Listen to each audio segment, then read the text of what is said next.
I like, click, subscribe, do all that. You already know what time it is. It's Netflix time. This movie's called Sweet and Sour. Faced with real-world opportunities and challenges, a couple endures the highs and lows of trying to make a long-distance relationship survive. One of those romantic comedies that came out this year is about an hour and 42 minutes long. Spoiler alert, let's get it. So we start off in the hospital and these guys are just looking over this dude. This guy by the name of Haeon. He's got this nurse watching him by the name of Dachi, and she's the only person in the whole hospital that's nice to him. So apparently the reason he's in there is because he got hepatitis B. And for some reason everybody thinks it's contagious, including his parents. It's like, dude, come on, you can't get hepatitis through the air. Wait a minute, this dude looked familiar. Yeah, that's the guy that ran the lawyer firm from Vincenzo. Yeah, I remember him.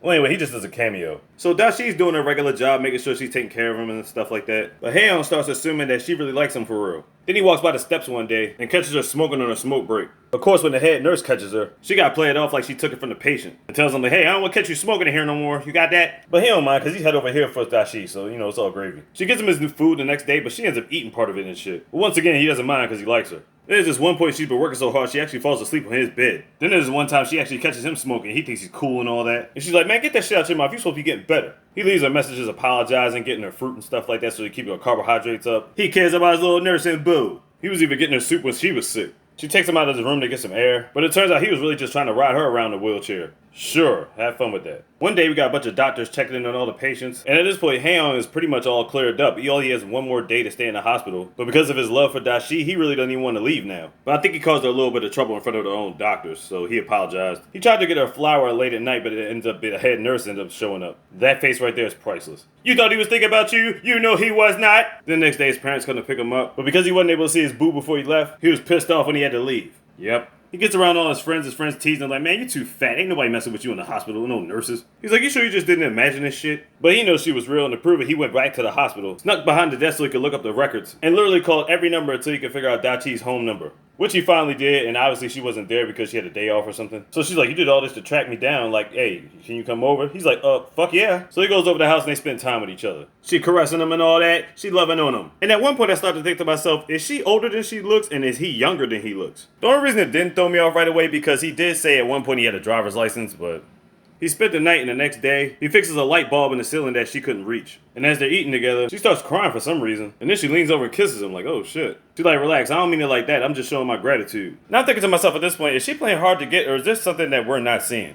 So at this point, they're definitely hanging out more often. He's taking his dad's car more often to pick her up from work. So basically, they're kind of like a couple, right? She had this promise ring that she used to wear, but on one particular evening when they had a dinner, she took the ring off. She said that she lost it. Then they get the idea of going shopping together. They're trying to get matching sweaters, but they don't fit him like that. She's like, trust me, we'll find something. Then he sees another couple of matching sweaters. He's got the idea in his head that he's too fat, so he's thinking about losing weight. So one day, Dachi's at the airport waiting on Haeon to pick her up. And he was running late, but he sees her. And he finally gets to her. Since they didn't get matching sweaters, she ends up getting the matching shoes. He's going to use those shoes to keep running as much as he can to find a way to lose weight. And that's what he does. But for some reason, he just leaves her while she's at the airport. It's like, what the fuck? About a year later, he gets himself physically fit. Now he's popping in these streets, doing his thing and all that. And apparently he's now moved in with Dachi. Lovey-dovey and all that. He takes out the trash and gets ready for work. So he works at some import company for Dell to work on construction. So he basically sets up blueprints. But his boss sets him up for this opportunity to make more money at another spot. He'll be 2 hours away from his girl, but he'll be making twice as much as he's making there. He doesn't want to be away from Dachi, but she's like, look, it's a good business opportunity. Go ahead and take it. He's like, are you sure? She's like, yeah, I'm sure. She's like, all right. And of course, back at work, the nurses be all up in her business. Well, anyway, he picks her up from work one day, and he gives her a new promise ring to have. Because he loves his boo. He says nothing's going to keep us apart. And then he goes to work, stuck in traffic and all that shit. And it's a nice big old executive building. He meets this guy who pops up out the blue, giving him random advice all the time. And trust me, he pops up all the time in the movie. He go downstairs to meet the team. And at first he was supposed to be the only one selected for this position. But apparently he's got some competition by this chick named Mion.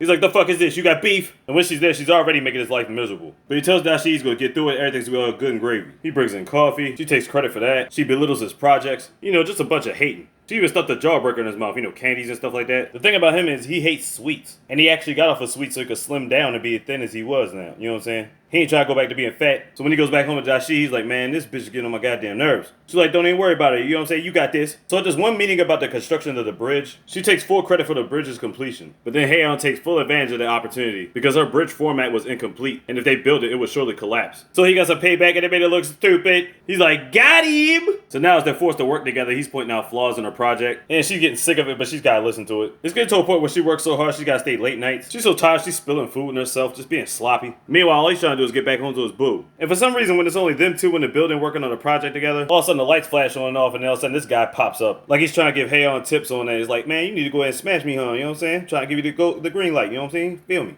But Haeyeon know his situation at home. He's like, man, I ain't got time for that shit. Tries to get home stuck in traffic. I'm like, how you had traffic at night? Anyway, he gets to home to Dashi, but he's so tired from all the work he's doing, he just ends up falling asleep. And they're not really seeing each other as much because they're picking up a lot of day and night shifts, especially Dashi. So they're working at night again, and he realizes that Mihan's not been going home. She's actually been sleeping in the offices. She's like, it's your fault. You made me look stupid, so I gotta stay here all night and try to come up with these plans for these bridges. So that gets to a point he starts feeling bad for her, and they stay all night working on the bridge stuff together. Which in the meeting, they're now on the right path, but he's like, come on, man, you gotta take a shower, yo. They go to a dinner gathering where he's still texting Dashi, telling her that he's gonna be late. Mihan's making a fool out of herself in front of the partners, just getting furred, but she don't get no fucks at this point. Stuck at traffic again. Again, why is there so much traffic at night? He gets home and his boo's not there. They called her in to do another late night shift. It gets to a point where they're really starting to work well together. Mihan wants to keep him there, but Haeyeon's sticking to daily routine and making sure he gets back home. And it goes on like this for a while. Same routine, everything happening. But then eventually it's gonna happen. What's gonna happen? You know what's gonna happen. You know what's gonna happen.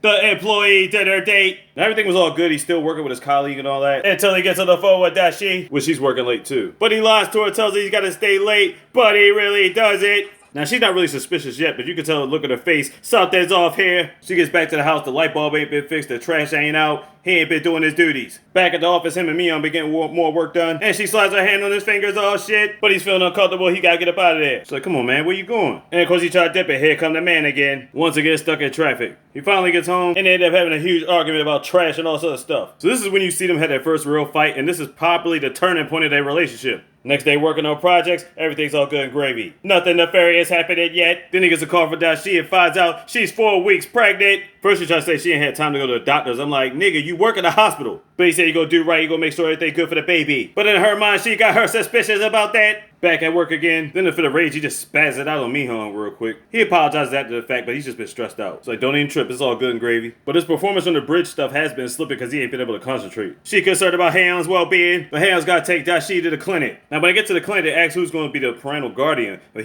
she looks over at Haeyeon and tells him he doesn't have to stay in there, he can wait in the car. Is it to the point that she didn't want him to worry about parental rights? Next day, he's getting calls from work, but he already told him he called out, you know what I'm saying, make sure you take care of the baby and Dashi. But she's like, don't even trip, just go to work. You're like, you sure? Like, yeah, are you sure? Yes, go ahead, go to work. I got that weird feeling she's trying to make plans without him. Back at work, he's trying to concentrate on stuff, but he can't concentrate. Once again, she's concerned about him. Now, apparently back when they first met up, they planned on going to a Jeju Island on a Christmas. She had the ticket set up for a long time ago, and she brought it back up because he felt like they were both on a real rocky road at this point in their relationship. But he says hopefully they could do it when they both get chances to get off work. But at this point, they both are tired. They're ridiculously tired and all this work. He damn near falling asleep in the car and shit. Not like it would have mattered because the traffic is always ridiculous. He's so tired, he's just ready to leave. Then she sits on his lap. It's like, nope, I'm not letting you leave this time. They have a little heart-to-heart, and he's not really being as resistant to her as he usually is. Dashi ends up getting off work, but Mihan has to stay over for late nights. They're getting along a hell of a lot more now, to the point where he enjoys spending time at work. Then Dashi tries to spice it up as like, hey, we gotta get out the house, you know what I'm saying, enjoy ourselves, have a good time, go to a little carnival or something. But Mihan's at the point he don't even want to be out, he just want to get something to eat and just go home. You can tell the vibes are completely off at this point. So they've been arguing up to the point all the way till they get to this drive-thru. And during mid-conversation, he's so tired, he accidentally calls her Mihan. I'm like, oh shit. So she's already had her suspicions, now she full-fledged states that he's cheating on her. He denies it, says he ain't been doing nothing, he just been working. But she's already got it in her head at this point. They're so pissed off, they don't even get the food from the drive-thru. He's just like, fuck it. Drops her off at the house, instead of walking in, he just dips out. Yeah, it's real rocky now. Yeah, man. That's the look of disappointment and regret. At this point, she started smoking again, and she took the ring off her finger. Meanwhile, back at work, Haeyeon is just feeling depressed. Mihan tries to cheer him up, and he just goes in and kisses her. It's like, oh shit. It's like she don't know how to react, but then she's like, it's about fucking time. Up in the office, all that shit late night, and he did end up giving her the business. Now they're really spending more time with each other. But I'm guessing after a couple months goes by, his old boss calls. He says, you always have a place back here because he knows the project that he's doing is almost over. So wait a minute, him being there was temporary? So he risked his girl to smash that. It was only going to be a temporary job, so eventually he knew he was going to have to come right back there anyway? Wow. Well, anyway, the project was a huge success. Of course, they don't get no credit for it. Then they go to this bar to celebrate. They ended up having a raffle there, and ironically, the prize was a chance to go to Jeju Island with anybody, which automatically made him think about Dashi. So he ran back to the office to pick up the ring. Oh yeah, I forgot to mention, Dashi sent her ring back to him, but he had had it in the office the whole time, so he picked it back up from the office. And I guess he figured since she never canceled the tickets, that he would try one time to try to come back to her. So he gets there, sees her waiting at the airport. She's waving to him all happy all of a sudden. At least I think she's waving to him. He's running towards her. All of a sudden he bumps into this guy, but who's he bump into? And she runs towards the other guy, but who the heck is that? And she turns around, she's actually surprised to see Haeyeon there. So who's the other guy she bumped into? It was Haeyeon, the smaller version? What the fuck? Okay, so let me see if I can explain this. So about almost 2 years ago, she was actually taking care of A-Hung. We used to call him Little H and Big H. This is Big H. So all the problems she was having in her life were involving Big H. And all the happiness she received came from Little H. So the one time when she caught Little H out there smoking, she probably was already pregnant. So at that time, she was still messing with Big H and messing with Little H. And I think at the clinic, she put down Little H's name as a guardian instead of Big H. And at times she was crying when she was eating with Little H's because she was thinking about how Big H was doing her dirty. So all the stuff she had gone through with Big H, at this point, that's when she found Little H and she needed a friend. I guess I put that together right, but bottom line, this is some wild shit. So that's who she left with at the airport, and that's who she's taken to Jeru Island. But when we saw him in the movie, earlier in the movie, when he was running, he got the shoes, he was running away from her. So all of a sudden, now he's dragging him with her to... what the fuck? And Big H is sitting there looking dumbfounded like, fuck. And she ends up going with him to Jeju Island. Meanwhile, Big H comes back to the party. And she ended up winning a raffle, so she gets a trip to Jeju Island to take whoever she wants. And obviously, she's going to take Big H. Then he confesses his love to her, pulls out the ring, and asks to marry her. She's like, baby, I got love for you too, but we not there yet. Just slow down. He takes some drinks and the screen fades to black. So I'm not even sure what the lesson was for him, but what the fuck though? So basically, a kid is about to raise his baby. He's trying to wife up an office secretary. They're both probably going to end up on Jeru Island. And they're basically just going in different directions in life. Big H and Dashida I'm talking about. I'll say it was a twist. They hit me with the ending. I didn't expect that. Sweet Sour on Netflix. Check it out. Like, click, subscribe, do all that. You know what time it is. Sleep easy, all easy, mister. Big. You got this slogan.